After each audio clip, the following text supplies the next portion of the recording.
Welcome to Build a Business Worth Buying, the podcast where seasoned entrepreneurs, M&A experts, and world-class operators share behind-the-scenes stories of building, scaling, and selling remarkable businesses.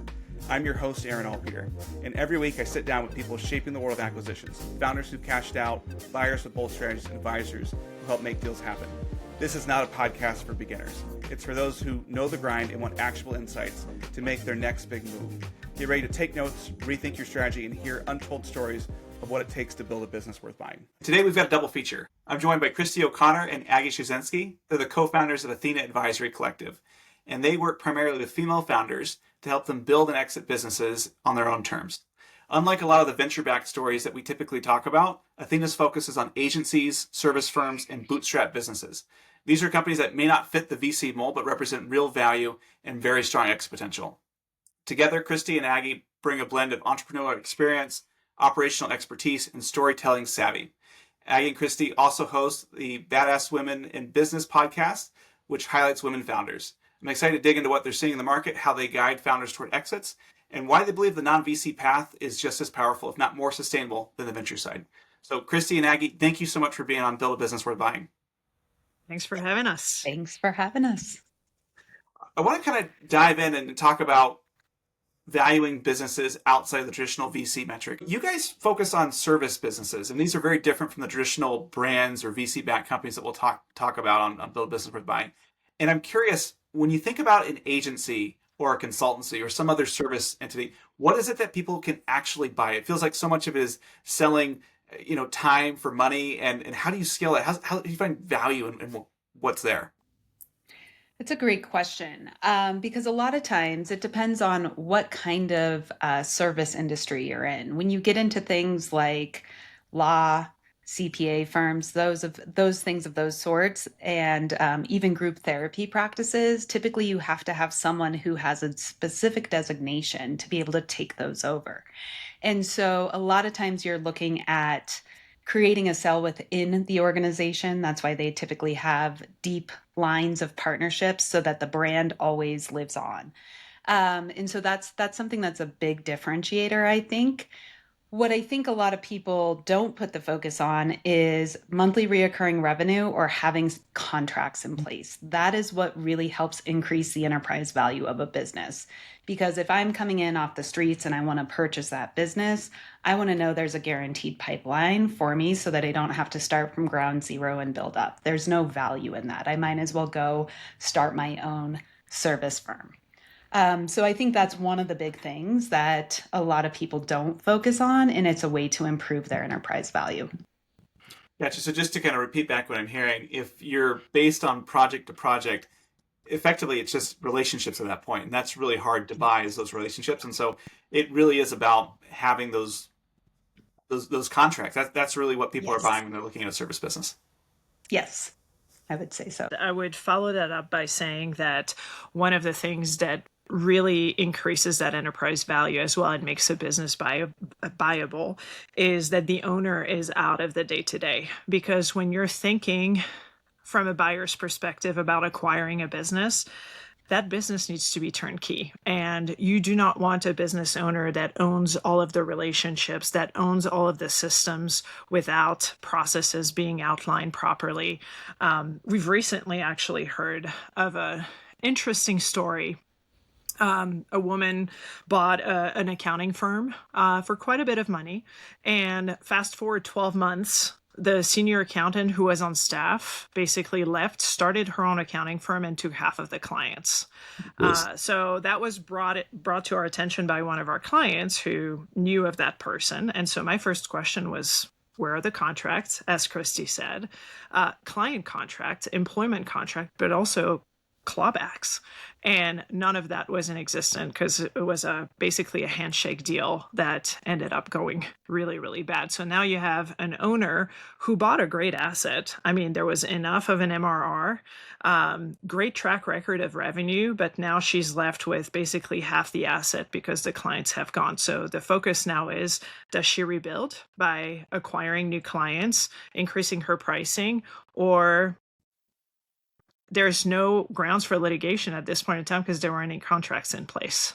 Yeah, so that's a really good example. If we think about that accounting company. I mean, a lot of these things are going to be month to month, right? So how do you convert that into an actual contract that says, thou shalt not leave for X many years?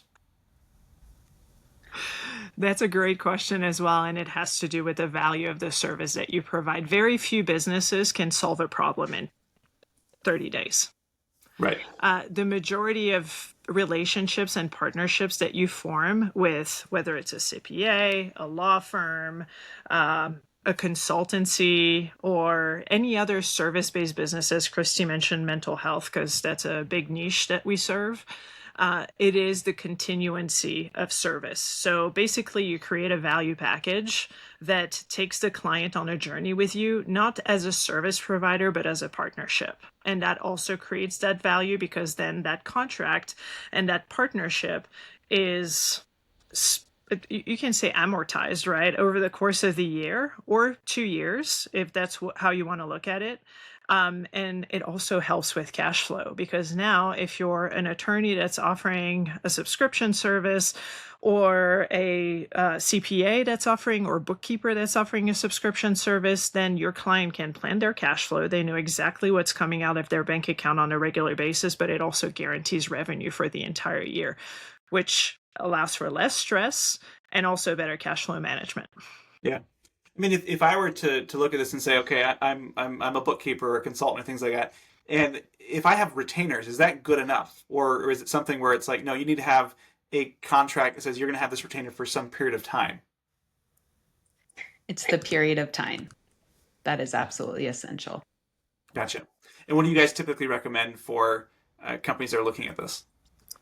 At least 6 months, I would say. But Cristy? So they do 6 months, and they renew 6 months after that, and those sorts of things. Yeah, I was going to say annual is ideal, right? Especially if you are prepping to sell your business, because once again, if it's 6 months, there's a lot more risk, and you don't know when you're going to be actually selling the business. And so if you have to go and focus on building up your clients to make sure you keep that profitability in the business, then you start running into some challenges and your focus shifts. Makes a ton of sense. When you think about assessing these businesses and making them more viable, what do you focus on, right? Do you focus first on the systems, on the client diversification, the brand equity, the team structure? I mean, there's so many things that you can do. So what levers are the most poignant for you when you come in and assess a service company? Number one, I'm going to take some words and say cool kids know their numbers. So making sure that their financials are in great order.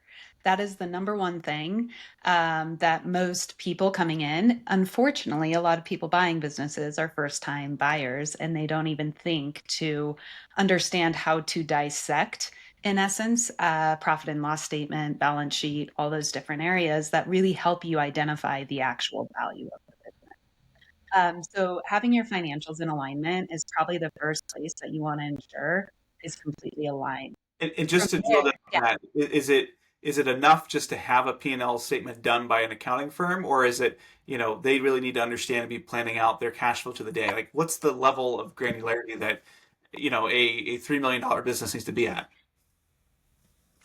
I mean, it really depends on what their financials look like. If we're in a dire situation and we're basically either throwing cash out the door or leaking cash without understanding where that cash is going, then yeah, we have to plan on a day-to-day, and we have to start looking at our balances and also analyzing where is all of this going. So we often create a 12-month cash flow projection that ties into the P&L so that our clients can see what's happening, at least on a monthly basis. But we tend to look at it bi-monthly or even weekly, depending on how often we meet with our clients, especially if they're in a tough situation. But also, I think that every clarity story when it comes to financial has to start with a vision that takes you either 5 years or 3 years from where you are today, so you can walk it backwards because it allows you to really figure out, are my financials healthy? Do I have a plan on taking them further? And what it is that I need to reinvest in my business? Can I hire people? Can I invest in technology? Can I buy capital? I mean, there are so many things that you can do once you know your numbers. That's great. And Cristy, I cut you off. You were dropping some really good gems here. So the first thing is cool kids know their numbers. What are the other levers that people should look at? I think one, as Aggie just kind of mentioned in the story she shared, is ensuring your culture and your human capital is in alignment.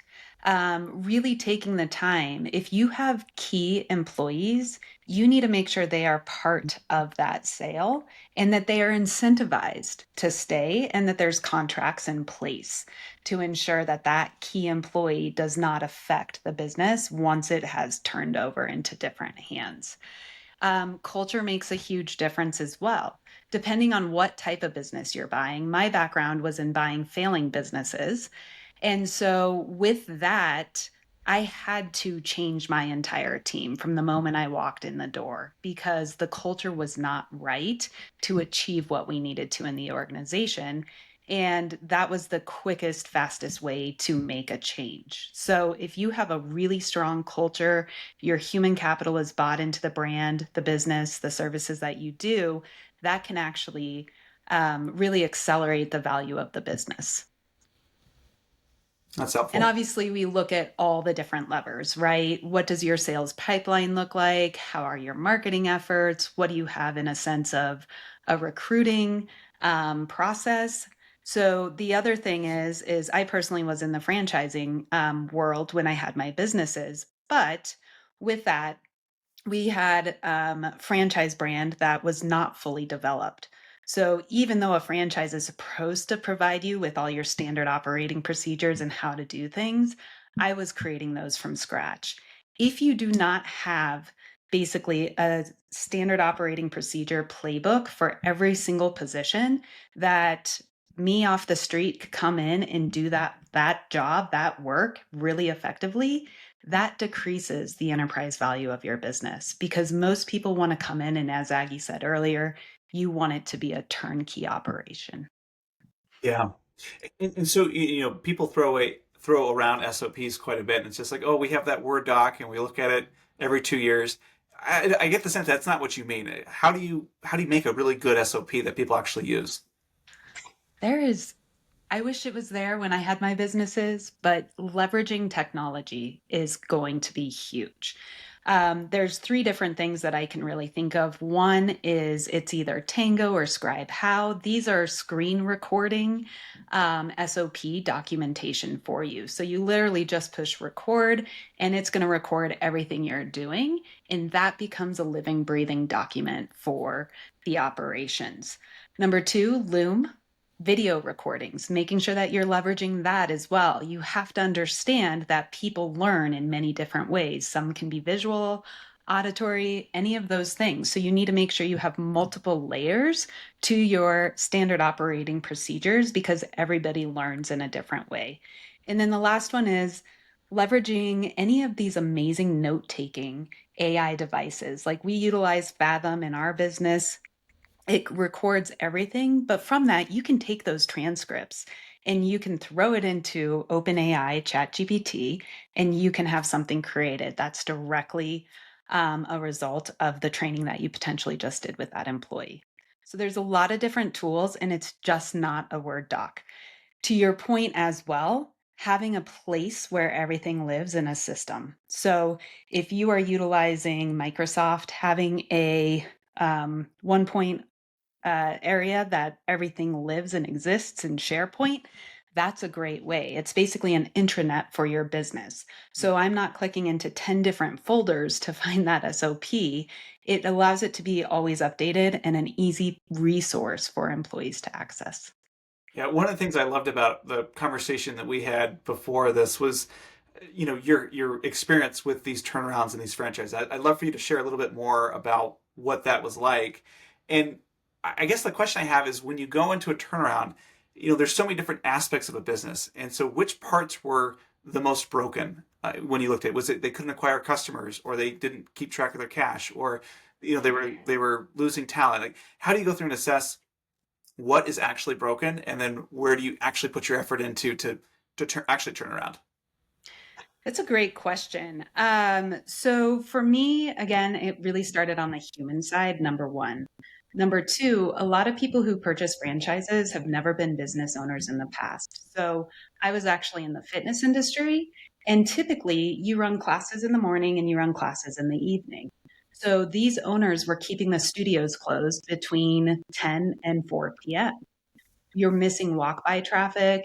You're missing the phone calls that are coming in. There's so many opportunities that are being missed. So, number one, I would keep my business open from 5 a.m. in the morning till 8 o'clock at night and always have staff there.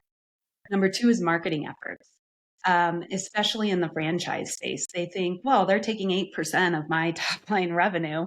I should have great marketing. No, that really goes to the franchise, and it's less about you on an individual's level. So you still need to do local ad spend if you're trying to look at a volume play.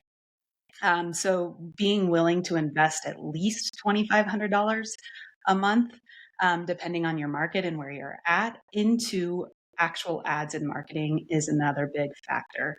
And then three is finding the right people for the right seat, right? It can be really challenging to make sure you have the right leaders, but once you have those right leaders and you empower them that, hey, in essence, this is your business, I'm giving it to you to run, and I really created that ownership with my managers, then the business starts kind of flowing on its own.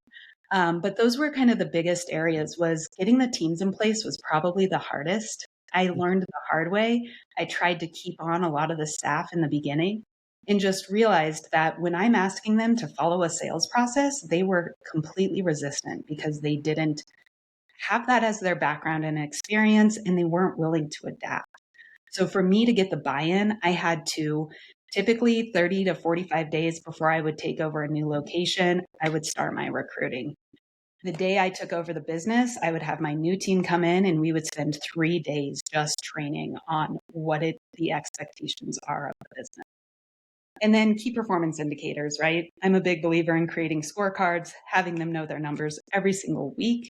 And that really creates the accountability and allows you to pivot quicker and shift when things aren't going right, versus at the end of the month, if you're just reflecting on what the past month was, you don't have the opportunity to make the changes. Yeah. Aggie, I want to throw it back over to you because you guys talked about having kind of this aspirational goal that's 3 to 5 years out. What makes the goal actually useful? I mean, it's easy for me to say, oh, I'd love to take my business from $3 million to $30 million in 5 years. That sounds really nice to me. But how do you help your clients kind of understand, okay, if you really want to get to 30 million, here's what you have to break down, and here's how it's different from a services company versus a traditional brand? That's a great example that you just gave, because if somebody tells me we're starting the relationship at a $3 million ARR or annual recurring revenue, and that owner says, I want to sell and I want to sell in 5 years and my company be worth $100 million, right? Sounds pretty good. Yeah, that sounds amazing. And in SaaS, probably plausible. In the service space, unless you have a SaaS model that you want to sell with that professional service firm, very unlikely to make happen in 5 years unless you're in hyper growth and you start hiring, really, really fast. And I think that the plan is also allowing people like Cristy and I to figure out, is this even realistic? And realign the goal with the potential seller or the business owner at that point in time, to let them know it's going to be difficult unless you have the ability to put massive amounts of cash into your company and diversify. So one of the things that we didn't talk about is about increasing that value driver in sales specifically is diversifying your client pool. You can't rely just on one client. You have to have multiple contracts that last multiple years, or at least 1 year at a time. And so yeah, going back to the planning, I think that if the road is too far-fetched, then we are not going to be able to set really effective initiatives and hit them, because you have milestones in a business and those milestones happen within a timeline. So that's the value of planning. I don't think that it's people that plan 10 years ahead. That's a little bit too much. I mean, at that point in time, you might as well, get a magic wand and make a wish. Yep. But I think that based on patterns and business history, you can plan as far out as 3 years ahead. 5 years starts again to becoming a little bit of a guessing game, but at least there is a rationale because you have the first 3 years to actually push the boundaries and figure out how to work it backwards. So if you start at the 3 year mark and then you figure out, what do I need to do year 2 to achieve year 3, and you set your initiatives and then you work it backwards to the next 12 months, and now we get to like build that full roadmap that is realistic, that is based on not only data, so numbers data, key performance indicators planned ahead, but also set action plans that we need to take and implement throughout the year in order to get to the goal. Yeah, that makes sense. I mean, I'm used to products and brands and stuff like that. So it's kind of easy. It's like, oh, I want to go here. This is how many widgets I need to make. And you go out and do that. It's different in services because Yes, it is. it's kind of a question of, it's not widgets I'm making, it's hours I'm selling or contracts I have or things like that. And so my question for you is, how do you help your clients understand how much they should be leaning into hiring and just saying, hey, we're going to be really optimistic. We're going to hire for the business we hope we're going to get, versus leaning back and saying, hey, you should just be stressed out for a bit because you've got more business you can take on. It's always, pancakes and syrup. And if you have too many than one, it's not really a good fit. And so I'm just curious, how do you guys solve that from a service point of view? Well, I think Cristy said it earlier. It starts with the numbers, right? Because you have triggers along the way that are going to be indicators for you to know, when can I hire? But another big identifier or trigger is capacity. Is what do you have the capacity to do if you're a solopreneur by yourself? And how many clients can you carry at your current price point? And then we have a discussion about price. Are you undervaluing yourself? Because sometimes scaling is just about increasing the price to match your worth and your value. And especially in the women-owned business world, that's a big struggle. Guys are a lot more maverick about pricing themselves. They're like, oh, this feels good. I'm going to go do it.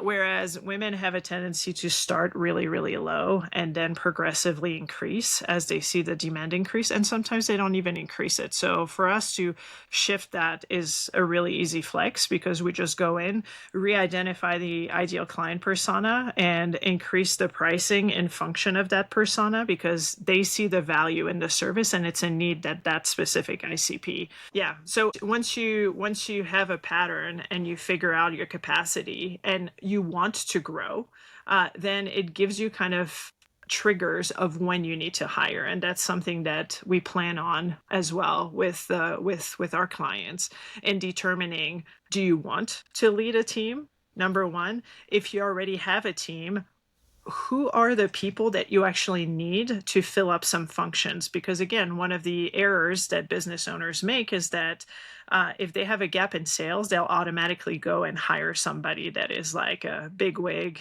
at a sales company, at a large corporation that has closed millions of dollars. Then they bring them back into this small business. And that person has no resources, so they don't know how to hunt. They don't know how to identify leads. All they know is to close. But if nobody's bringing them the people to close, then they won't be able to close. So it's also, we use an accountability chart rather than an org chart in order to figure out the essential functions and also which ones are most critical for the business, and filling those first before going AWOL on hiring. That's great. Yeah, I think you bring up a good point, because there is a sweet spot for some businesses. Not every services business needs to be $1 billion in order for it to be interesting or requirement. In fact, I know several folks that, they're $1 million, but most of that's profit, and they're just thrilled with that. I think one of the most interesting things about Athena is your focus on women. And so I want to kind of take the conversation there. When you guys decided to come together and to form Athena Advisory Collective, how did you identify that female founders in particular of non-VC businesses were underserved and needed additional attention? Well, I will take this one, but I'm going to have Aggie tell me the stat of how many women-owned businesses actually get funded. Is it 2%? Less than 2%. I know it's 2.2% as of the end of last year. Right. So that's number one, right? Wow. They have a hard time getting in front of the right audience if they did want to have that outside partner. So that's why we come in as the non-equity business partner, so that we can help them. I would say the other thing is, Aggie already kind of hinted towards this, is most women start their businesses a lot of times out of passion, or it's their area or knowledge of expertise, and they don't have the right value on the services or products that they're offering. So a lot of times it's about coaching them on their confidence, it's mindset, it's those pieces that are really, really important. Men are great at faking it until you make it, right? They can go get funding off of a back of a napkin. Here's what I'm going to go do. Someone will believe in it and they'll give it to them. I hate saying it, but as women, we do have to prove ourselves a little bit more still today in the business realm. And so we help them understand the value that they bring, their business brings, and how they can present and speak about it in a way that gets them the attention and attraction that they need. So a lot of the times they are individual founders and they need that reflection. They need what we call their personal board of advisors, right? They need the people and the team members around them that can lift them up and give them the skill set that they may not automatically have as being a business owner that maybe started it on passion and they're now worth 3 million and they're like, what did I build? I don't even know how I got here. And how do I make this sustainable? Right. So it's just that I think that the female founders just need a lot more handholding and attention, and that sense of community and support. That's great. I think there's a stat that's pretty telling that says that when humans apply for jobs, if the applicant is a woman, she will need to match 80% of the criteria in the job description, whereas men feel like 30 to 40% is enough to apply. And we recently attended this panel that featured VC firms and impact investment firms. And one of the biggest takeaways was that when women go in front of a VC firm, they undervalue their offering, whereas men will use projection based on their best and most likely scenario to get that funding, when women actually underscore their projections by about 10 to 20%. And because ultimately, I think the risk is there, and women are naturally more risk averse in many different scenarios, and I think that entrepreneurship is one of them, because we're building a nest. We want the money to be able to take care of our family. We want the money to be able to have a better life, and we're not always in it to get rich. Yeah. And I think, Aggie, what you're saying definitely resonates with me with some of the female founders I've worked with. And Cristy, you mentioned how a lot of female founders will start a project out of passion. And it's something that is, it just had to exist. And that's why they did it. Do you find that that makes it more difficult for them to exit, to build something that they want to sell? I mean, they may want the outcome of selling, but, when it comes to being able to step away and say, you know what, I'm okay with someone else taking this in a different direction or doing something different. Do you find that that's a psychological barrier that you're working through more with women than you would with maybe men? 100%. What I find is anyone selling a business, first of all, nobody wants to hear their baby's ugly. And that's exactly what they feel, right? To me, I look at a business as an asset. And I want women to change that mindset of this is my baby to this is an asset. So if your only option is to be acquired by private equity or something of that sort, where your brand, your name may not exist 6 months from now, women have a really hard time with that because they put their identity into building their business and they want to see that name that brand, that legacy live on. And so it's really, again, it's about shifting that mindset and saying what's really important to you. Do you want to be doing this business for another 3 to 5 years and just shut the doors because you're not willing to put some of these things that are personal to the side? And everyone has their own opportunity to do as they wish, but I see that time and time again, that I want the name to live on. I want my staff to stay intact. And that's not always the best opportunity for you to get the value of the business that you want. Yeah, that's really, I think that applies to not just women. I say that with men and yeah, that definitely resonates with me. I guess there's an element here where I feel like if you start something as a passion project, you may start to think of your team as a family, right? Maybe you've got family working in the business or things like that. And that can be a very difficult thing as well, as you're like, no, this is an asset. It needs to be different. So I guess, how do you help people change that mindset or coach them in terms of, hey, yeah, you may really like all the people that are here, but this is a thing. This is not a living organism. It is a thing. It has a definitive beginning and end. And you cherish the time that you're able to work together and you're able to be a part of it, but you have to be okay letting it go. I mean, how do you get people to that point when it's such a personal thing? Happens to the best of us. I mean, I think collectively and individually, it's happened to Cristy and myself too. We get too close and we see people who are going to be bringing a tremendous amount of value, and the conversation we have with our clients all the time. I mean, it's literally, I'm not even exaggerating, because I think in 100% of the firms that we're working with who have employees, there is a story about someone who is underperforming and we're not letting them go because we like them. Because it is going to shift the culture, because the team is going to react negatively to this person leaving because they liked them and people have made friends in the environment. And at the end of the day, it's not personal, it's business. And I know it sounds super simple, but that is the notion that we need to repeat over and over again. And 100% of the time, fast forward 2 weeks after they finally made the decision to let someone go, it is, oh my God, I wish I had done that sooner.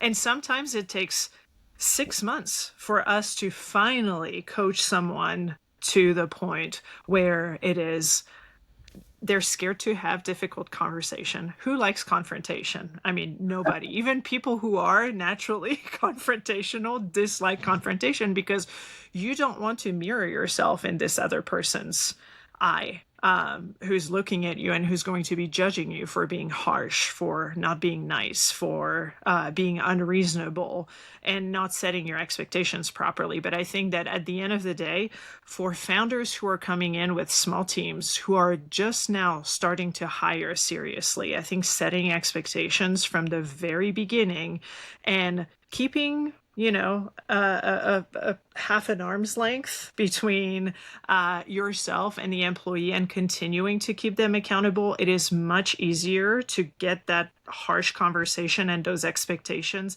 out of the way versus opening the door to whatever comes and then letting those bad habits get in the way and then setting expectations on the back end, because now you look like someone who's not very nice in terms of leadership. So when you choose to lead a team, because it is a choice, you can start a company and run it by yourself. But once you want to grow it and scale it and you start bringing people into your team, you have to make the conscious decision that you need to lead them. You are not their mom or dad. And your company can feel like a family, but at the end, it is not a family. It is, because it's based on, it's transactional. Families are not transactionals. Families are based on feelings. They're based on bloodlines. They're based on friendships. You have extended families, but it shouldn't be based on a transaction. You're not paying somebody to do something for you. In business, that's what happens. Yeah.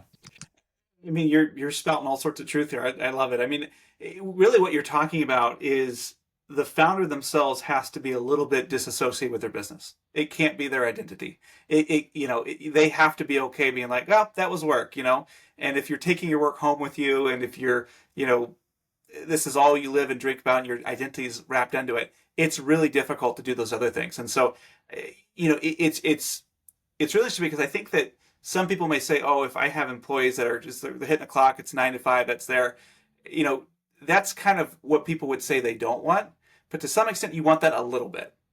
Maybe it's not 9 to 5, maybe it's 6 to 6, right? Maybe that's kind of the engagement you want, but you need to have people who can disengage a little bit, enjoy their weekends, enjoy their evenings. You as the business owner need to be able to do that as well. Because kind of what you're saying is, what is the purpose of it? Is this a club where we are sharing, revenue and having a good time, which is fine, or is this something that's different that people will come, people will go, and this is going to live on in a different way? I think the other piece too, to just add to that, is that employees don't have the burden of ownership that you have as the founder. And they will never know what it's like to be in your shoes and to have to make these hard decisions. As Aggie said, we do have a niche in group therapy practices. They're therapists by nature, right? And so it makes it very, very challenging for them to be leaders as well. But what I find is really interesting is employees go, wow, I'm not getting paid that much. I can go and set up a solo shop and I'll be making twice as much. Well, truthfully, typically they're working 20 hours live with clients and getting paid a full-time salary. Now you go and become a solopreneur, you now have billing, invoicing, insurance verification, insurance for your business. You have all this overhead, and not to mention the time. So money is time. You have to choose what you want.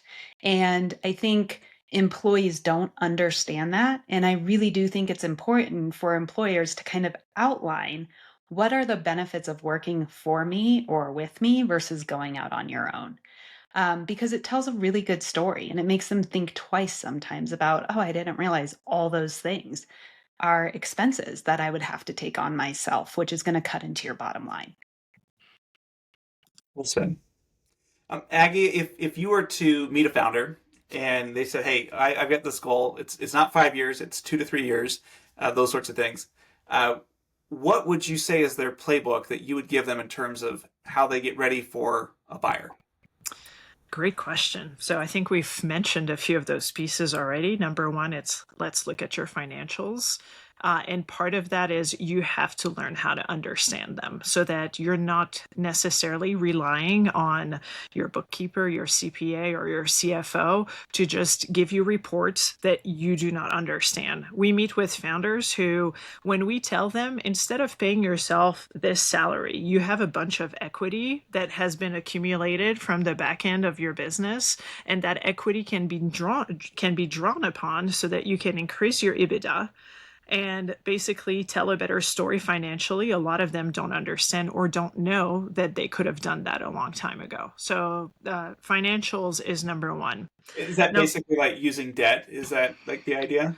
Not using debt, but like any profit that you've made in previous years that has been accruing your equity, you can draw from previous years. Don't draw from this year, but draw from previous years. As long as that owner's equity is not in the negative or the retained earnings are not going into the negative, you have that pool of money that you can pull from. So if you ran a balance sheet for December 2024 and you looked at your retained earnings, technically you can draw that amount of money. Obviously, we would never say, hey, go draw $500,000. But if you're paying yourself a salary of $200K, you could technically reduce that salary to $120 or $150 and draw the additional $80 or $50 out of your pool of money, as long as the business has a plan to continue being profitable. So financials are number one. Number two, I would look at understanding where your revenue comes from, understanding which service offering or product offering you have that has the highest margin, and focusing on that one because that's your bread and butter. Then looking at your expenses and figuring out like, what are you investing in? Your people, your technology, or your tech stack, and also all of those other things, including your debt level, so that you can plan better And then last but not least, which, is planning ahead and making sure that you have your year mapped into a yearly goal, but also you have your quarterly rocks so you can look back and celebrate the small wins, your monthly initiatives to support those quarterly rocks, and your weekly actions. Cristy mentioned the scorecards. We're big fans of looking at scorecards on a weekly basis because it allows you to be proactive. So if you want to increase your enterprise value and be ready to sell 12 to 24 months from today, you have to have all of those things that we talked about ready, such as SOPs, your people contracts, your client contracts. All of this is really important, but really understanding the health of your business, because health impacts your value drivers and it impacts your enterprise value. So we have a health and value assessment that we're using when we are bringing clients on, or even if we're talking to prospect, it's available for anybody to take on our website. It doesn't only look at your enterprise value, it factors in the health of your business. So do you have a financial plan? Do you have a sales plan? Do you have a leadership plan? Do you have a recruiting plan? Do you have an ops plan? And do you have a marketing plan? And all of this, it's like, I think, 520 questions, and you rate yourself on those questions, and that comes up with a health score that is basically embedded into that value. So just taking care of the health of your business can help increase the enterprise value, because that's what buyers are looking for. Again, they're looking for that turnkey solution, healthy businesses without any blind spots embedded into them. Yeah, that makes a lot of sense. Do you find that most of your clients who you're having these sorts of conversations is that, hey, you guys, you got to cut your services, you got to reduce what you're doing and simplify? Is that a general theme? Not always. I would say that some people have it pretty dialed in what they're really, really good at. What we're making sure that they're not doing is over diversifying, because, and I'll give you some examples of, let's take HR company. So, small team offering outsourced HR services.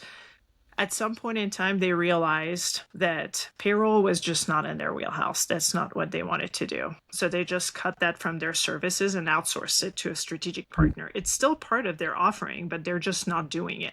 And that's also, if you're looking at strategic partnerships, people look at mergers and acquisition, but they're not always looking at strategic partnerships of how to expand their footprint without acquiring or without merging with another firm. You can have those strategic partners that you are basically offshooting to your clients, either under your umbrella, so white label services, or just basically call it out of like, you'll get this from us, but you'll get that from this other firm that's here that we trust, and that's our partner in that. And we do that a lot too, because that's the way sometimes that you scale a service without having to reinvent the wheel. So we've had a lot of those conversations, and we've had conversations of adjust your service because it was dysfunctionally offered to the market, or didn't have the right price tag, didn't have the right value proposition behind it. And so sometimes, it's the difference between being in a pedalo in the middle of a lake and actually having a boat with a motor in it or an engine in it.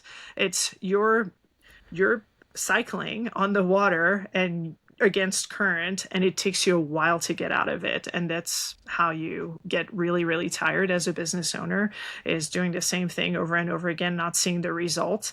And we've had a lot of great stories of just pivoting that a little bit and getting that traction and getting businesses to 10x over the course, their top line revenue over the course of 2 years, because they basically reinvented the way that they were offering their core service by doing it more efficiently and pricing it the right way.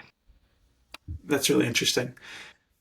A lot of times we'll talk to founders, and again, this may be different for services versus brands, but as they are working their way into that exit window, there'll be this push to dial up their thought leadership, to do more brand storytelling, to try to make sure that when the acquirers are out looking, that they're being noticed, or that they're seen as maybe being bigger than they are. Do you recommend that founders spend more time doing thought leadership or brand storytelling as part of that exit prep? I believe it's important when it comes to the point that you have an LOI or an NDA on the table so that you do have a really effective story to tell. Um, People do, like you said, from a brand perspective, it's all about the collateral, the followings, how many people approve of what it is you're selling if it's a product-based business, right? Same thing with service. I think another thing that a lot of people need to recognize too is your reputation, I think, is even more important than your storytelling. And your reputation comes through your reviews, your testimonials, and those kind of things. I think that that is extremely important because it gives you something to stand on and behind as well. So I think it's important, but I don't know that it needs to be above and beyond and tons of extra time is invested into it. If you're at a position that you want to sell, you should already be seen as that thought leader and already have the stories. For sure. What are some of I mean, certainly if you're trying to start 6 months before you expect a deal to go through, it's a little bit late there. What are some other mistakes that you see a lot of founders make when they're preparing to sell? Number one, they think their business is worth more than what it is. I don't know if that's something in prep, but if someone has been told by a broker, by somebody, your business could be worth this, then they get stuck in their minds, which actually puts blinders on and it forces them to miss opportunities because they go, my business, I was told it's worth 2.5 million and the offer might be 1, right? So in that will kill deals. It will kill deals if you don't have the reality of what is the market. And there's always, yes, you can do comps, you can do any of that assessment, but at the end of the day, your business is only worth what the buyer is willing to pay. And that is something that people don't always understand. And I think that's really important. So, overvaluing their business is a huge mistake, number one. Number two, not getting yourself out of the day to day. If I'm looking at a business to buy, I want to see semi absentee owner. I want to see something along those lines that allows me to go, okay, cool. They have enough revenue that they can hire a badass operator and allow them to really control the business and they can still take a profit at the end of the day. Those are things that are really important, but people hold on to the value that they bring to their own business and they're still working 40, 50 hours a week in the business when they want to go sell it. It does not make it attractive on any level. Other mistakes founders make is it can go either way. Telling your team too early that you're looking to sell, right? That can backfire. You think everyone's going to be as excited as you. They're not. Or not telling them soon enough. So, when I did my takeovers, I let the business owners choose how they wanted to let them know that they were no longer owners. A lot of times it would be they would show up, I would show up with them that day, and they would say, we sold our business, here's your new owner, and walk out. That is not the way to do it. I think it's a really challenging way. But for me, knowing that they were failing businesses, I was okay with that because I was like, 90% of you are going to be gone tomorrow anyway. Hate saying it, but it's the truth. So being transparent, but finding the right time when to communicate to your team, especially those key employees that you feel are essential to the part of the sell and that you're going to want to bring those contracts in for them so that you have that guarantee they're going to stay there. Another thing that I think founders make a mistake when they think about selling their business is that it can be done in 6 months. It can be done in 3 months. Like it takes time. And if you or the buyer is actually doing their due diligence, you would want them to take time. Yeah. You want to, in essence, date that person for 3 to 6 months before you actually say, okay, this is going to be a good deal. From a buyer's perspective, it really gives you the confidence that you're buying an asset because you're now understanding the culture, you're understanding the owner, you're understanding all these things. And so I think that it's important for them to recognize that as well. I would add one more, and it's not willing to be ready to exit, because at the end of the day, if you're looking at the 5 Ds of succession planning, which, succession planning is also a part of our business, whether it is a key personnel taking over the business or an heir taking over the business. I mean, at the end of the day, we've seen probably everything in the last 4 or 5 years. We've been serving business owners in our capacity. We've seen death, we've seen disability, we've seen divorces, we've seen disagreements between business partners, between family members, and we've seen a lot of distress because the owner is at one point in time being like, I just want to give it all up. And what do you do if you're not exit ready? And this is one of the misconceptions. And we speak to a lot of business owners who are like, oh, I'm not ready for you guys, because I'm not ready to exit in the next 12 months or even in the next 2 years. But how do you know? Yeah. If you're not taking the steps, we're not selling you. I mean, that's not our business model. We do not sell business. We do not sell businesses. We help them to be ready if something happens. And that something could be literally anything. And it doesn't have to be you dying as a business owner that puts your business in jeopardy. But if a family member passes or is sick, you have to go take care of them. We spoke to a woman yesterday who basically had this amazing idea, great product, hard launched, was successful, and that had to put a full stop to it because both of her parents got sick.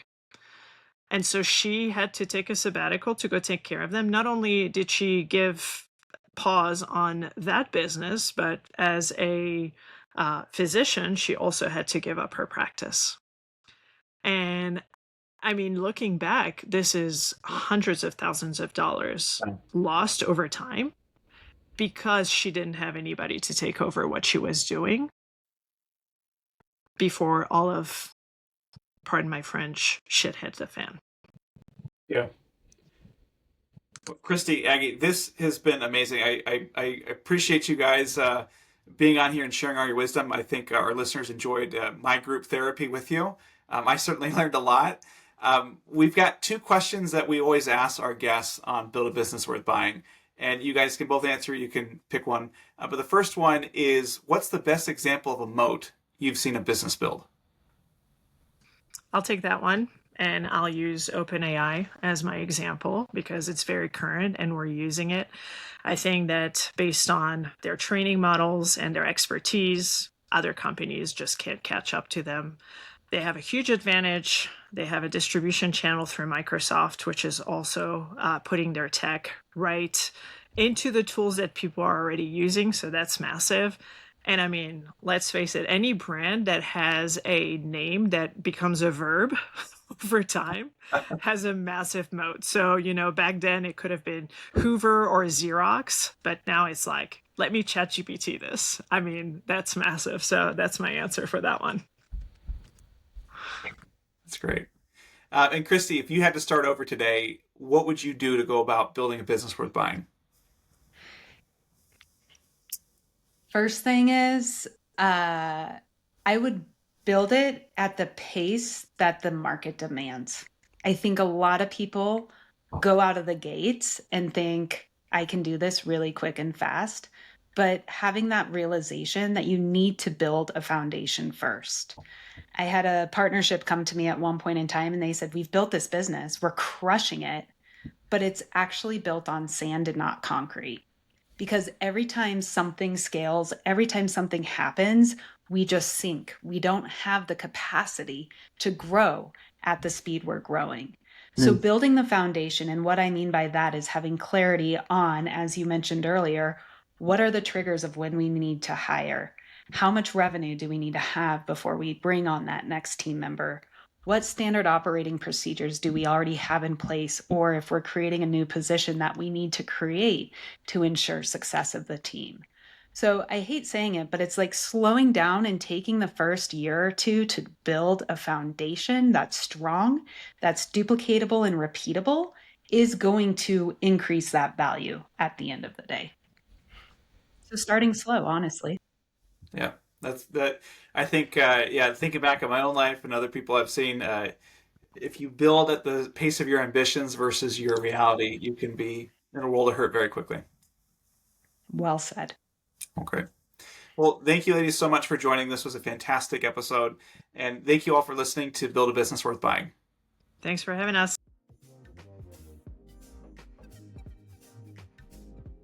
Thanks for joining me on Build a Business Worth Buying, brought to you by ISBA Consulting. I hope today's conversation gave you real insights into scaling smarter, selling better, and thinking like a strategic operator. If you found value in this episode, make sure to subscribe, leave a review, and share it with someone who's building their own sellable business. Until next time, remember, the real win isn't just building a business, it's building one worth buying.